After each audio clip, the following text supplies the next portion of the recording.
Hi, my name is Paul Van Dam. I'm a contact center architect with Nielsen IT Consulting. And I wanted to talk to you briefly about redundancy in architectures, and especially geographic redundancy. Quite often we see organizations that are looking for geographically redundant architectures, and what they find is that it really pushes the budgets out of proportion to what they really need.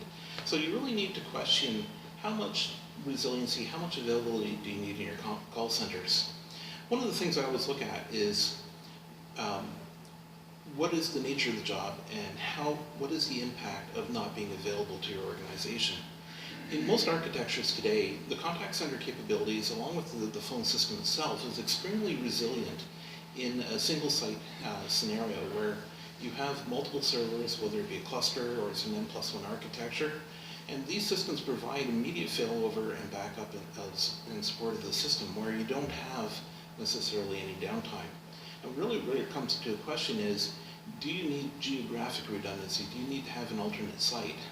And quite often I see organizations where they'll implement a data center off-site to provide that geographic redundancy. The drawback with contact center systems especially is that in a failure scenario, if you have to leave your facility, how do you handle the transition periods to your backup site? And if it's only a data center, where do your people go?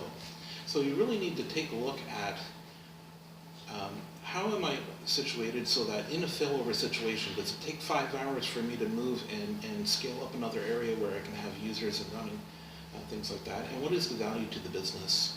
In most organizations, if you're dealing with truly mission critical situations, you should be running in a geographically redundant office setting where you have 2 centers that are providing the services that are geographically redundant.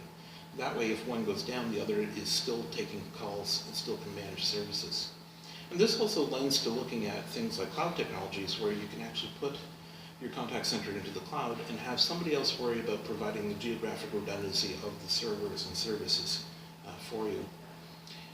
I'd love to have your feedback on your thoughts as far as when you've implemented geographically redundant systems, have you really been leveraging that? Have you been able to make use of that redundant technology, or has it been somewhat of a lost investment? Please comment below. Thank you.